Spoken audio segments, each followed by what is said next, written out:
Olá, meu amigo, minha amiga, estamos de volta com mais um Portal do José, em mais um começo de semana, felizmente podendo compartilhar aqui com vocês notícias muito boas, notícias positivas, sobretudo quando a gente compara a realidade do nosso país hoje com a realidade que nós vencemos num passado não muito distante aqui no Brasil. O paradoxo desses momentos todos é que, enquanto a notícia é muito boa para uma pessoa como você que está aqui no nosso portal, é boa para as pessoas que de fato são pessoas boas, que querem o melhor para o próximo, o melhor para o nosso país, para outras pessoas que são egoístas, individualistas, pessoas que estão deformadas da sua alma, pessoas que praticam o mal, as notícias são muito ruins. E nesse campo a gente tem a figura do ex-presidente da República, que acabou de postar um vídeo há poucos instantes, bem melancólico, né, em tom de despedida. Parece que a ficha está caindo para ele está começando a perceber que a hora de prestar contas com o passado aqui no nosso país está chegando. Ele pegou a senha e parece que ele será atendido, pelo menos agora no próximo dia 22, com uma condenação muito acachapante, inclusive contrariando interesses ou expectativas do próprio mundo do bolsonarismo. Outras perdas e outros danos estão sendo identificados também num outro campo também do bolsonarismo, mas eu quero conversar com vocês sobre essas questões agora. Mas antes de mais nada, quero convidar você que está chegando nesse instante ao nosso portal e não nos conhecia, para que você se inscreva aqui conosco, você que é muito bem-vindo. E é sempre muito importante, né, eu abrir o programa aqui, os nossos encontros, fazendo essa chamada, porque senão a pessoa passa pelo nosso portal, acaba esquecendo de se inscrever, enfim, e depois fica difícil de encontrar, né? Então se inscreva logo no nosso portal, conheça também os nossos outros vídeos, se você gostar, compartilhe, dê seu joinha, enfim, venha participar das nossas atividades. Todos os dias eu abro aqui um chat para bater um papo com vocês antes de entrarmos no ar, responder algumas perguntas, alguns comentários, enfim. E se gostar mais ainda do nosso portal e puder, se inscreva também no nosso clube de membros, que é uma ferramenta adicional que o YouTube coloca à disposição das pessoas que se identificam com seus canais prediletos, os seus portais e querem apoiar de uma forma mais efetiva, tá bom? Então, vocês aqui são muito bem-vindos. E para o Brasil, vocês são indispensáveis. Bom, gente, vamos aqui às notícias, né? Em primeiro lugar, fazendo o primeiro contraste aqui, né? Vocês que acompanham sempre o portal, me viram várias vezes acompanhar a agenda do ex-presidente da República que não trabalhava. Eram os encontros mais infames, mais desimportantes. Era um gasto de dinheiro público sempre para o seu interesse pessoal, né? E a gente vê a agenda do presidente Lula hoje, numa segunda-feira. Ele teve cerimônia de lançamento do Compromisso Nacional com a Criança Alfabetizada, que é um problema crônico que nós temos no nosso país, precisa ser enfrentado, precisa ser resolvido, precisa ser finalizado, né? Não é possível que a gente tenha analfabeto num país como o nosso, né?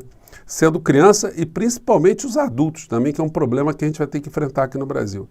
Depois, um encontro muito importante internacional, que foi a reunião com a presidente da Comissão Europeia, Ursula von der Leyen, depois com declaração à imprensa. Depois reunião com os ministros aqui, né? Depois uma reunião com o presidente da Telefônica e depois uma audiência com o governador do estado do Rio de Janeiro, Cláudio Castro, que veio pedir um dinheirinho. Ele ficou todo feliz, né? Se empenhou muito na campanha do Bolsonaro, fez vistas grossas à redução de ICMS no estado do Rio de Janeiro. O estado do Rio de Janeiro perdeu muita receita para ver se o combustível subsidiado dessa forma totalmente míope, se isso vitaminaria a campanha de Bolsonaro para ele se eleger e depois o Cláudio Castro cobraria a conta de Bolsonaro, né? Bolsonaro, te ajudei aí, perdemos muita receita. Nos ajude aí, né?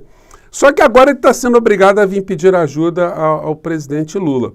O que sairá dessa conversa, nós não sabemos, né? Mas o presidente Lula tem tido um comportamento republicano, não acredito que ele vá fazer algum tipo de discriminação. Mas essa situação tinha que ser bem explicitada para a sociedade, né? Por isso que eu digo, é muito importante se ter lives, né, do presidente da República. A comunicação, enfim, não vou ficar falando mais, porque eu estou chovendo no molhado, né? Mas muitas pessoas perguntam, pô, você tem que ajudar o presidente Lula a receber informação. Olha, eu interajo com todos os grupos que estão próximos ali da estrutura de poder, da presidência da República, e tenho alertado para essas questões todas, né? Enfim, mas nós todos aqui, quanto mais a gente reverbera, mais a gente contribui, né?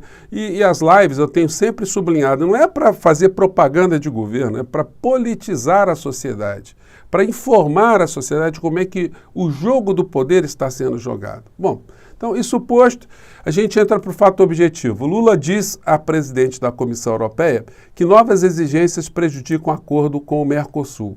Então, ele se reuniu com ela aqui e uma coisa fundamental é o seguinte que o Lula disse para a senhora Ursula von der Leyen, é que a União Europeia está querendo estabelecer sanções contra o Brasil porque o governo atual simplesmente disse, olha, as licitações para compras governamentais serão direcionadas prioritariamente para empresas brasileiras. Nós não vamos liberar isso para competição internacional, porque senão a gente quebra a indústria nacional.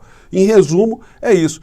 Vocês se lembram de alguma reunião de Bolsonaro preocupado com a indústria nacional? Muito pelo contrário, né? Era só destruição, entrega e fazer negócios, sempre tendo ali o suspeitíssimo Paulo Guedes à frente desse processo todo. Bom, e aí a gente chega na questão eleitoral e a condenação de Bolsonaro nesse campo.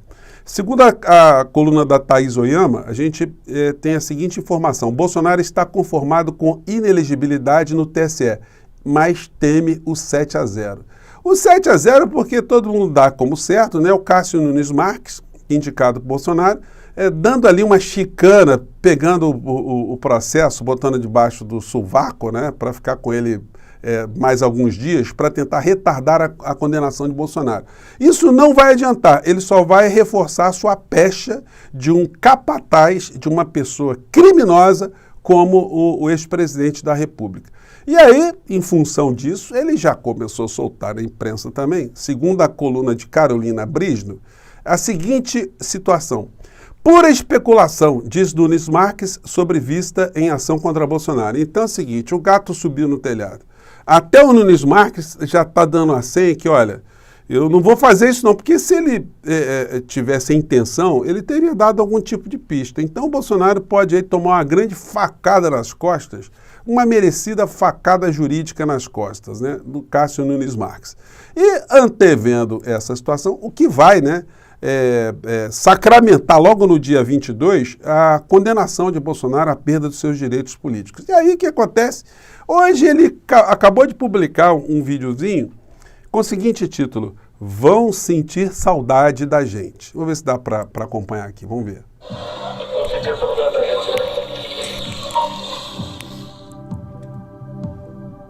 Fiquei ao lado dos meus princípios, ao lado de Deus e do povo brasileiro.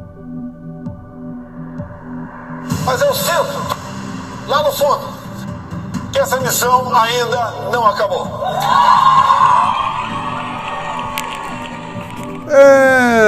Conheceis a verdade e a verdade vos libertará.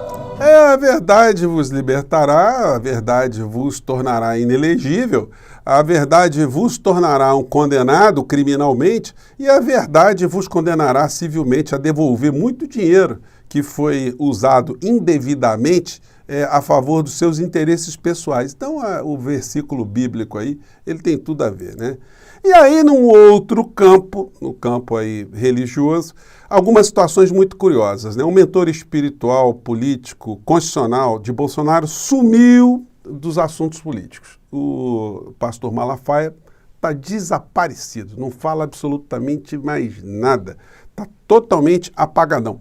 Eu desconfio até que ainda nos próximos meses ele poderá sofrer algum tipo de surpresa vindo do Poder Judiciário, né? Porque ele cometeu muitos crimes, se escudou aí na história da igreja, né? Dos cultos aqui no nosso país serem garantidos constitucionalmente, mas ele usou isso como uma capa para fomentar atitudes criminosas aqui no nosso país e a quebra institucional.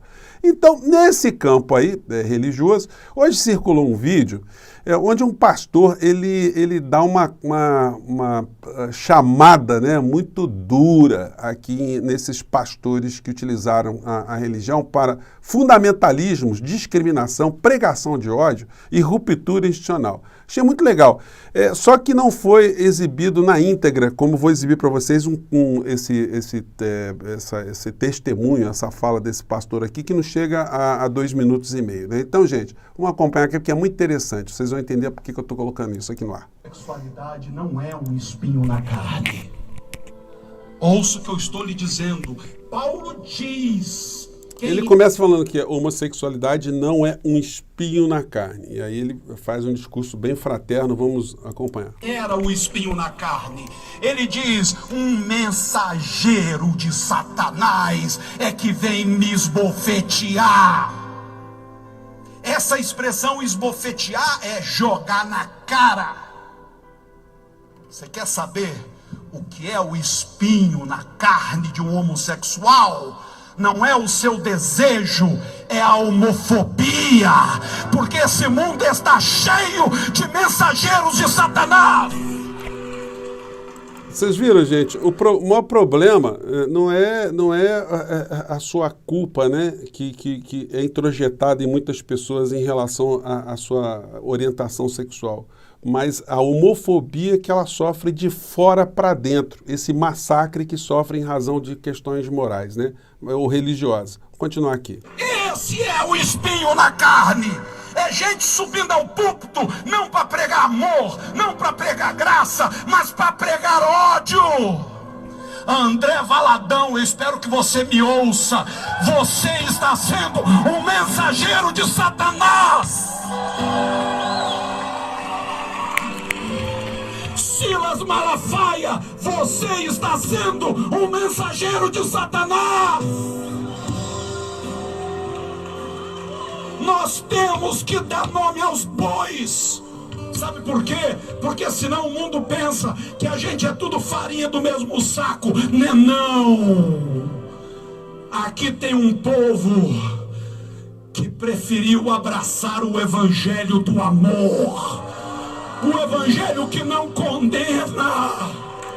É muito interessante, ele se emociona aí, né? De uma forma muito profunda, né? Vamos lá.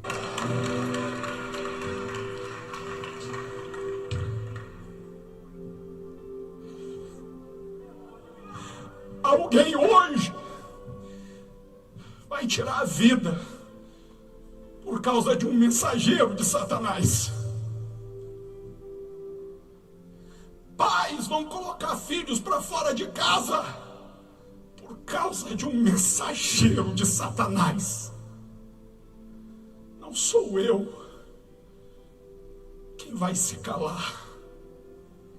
Seja um mensageiro da vida. Não receba graça em vão. Gente, eu achei muito bacana, né? E muito corajosa a fala desse pastor, porque ela vai na contramão do discurso fundamentalista que nós escutamos o tempo todo, né? De recriminar as pessoas, de demonizar, de excluir, de transformar as pessoas em pecadoras, em pessoas que têm o tempo todo que está pedindo desculpas ao planeta por serem aquilo que elas são. Então, vejam a diferença que nós temos hoje no nosso país em relação àquilo que nós estávamos vivenciando no passado. Volto a sublinhar, se nós não tivéssemos conseguido virar essa chave no nosso país, tudo de ruim que aconteceu conosco iria piorar assim a enésima potência, né? Reflita e mande seu comentário para cá. Quero saber a sua opinião também sobre esses assuntos, tá bom, gente? Eu fico por aqui mais uma vez, um grande abraço e daqui a 10 dias, né, vamos soltar os nossos rojões porque a fila finalmente terá andado, pelo menos terá dado um grande passo numa questão muito importante, que é a perda dos direitos políticos dessa figura que nós combatemos todos os dias aqui no nosso portal, tá bom? Um grande abraço, até o nosso próximo encontro. Tchau!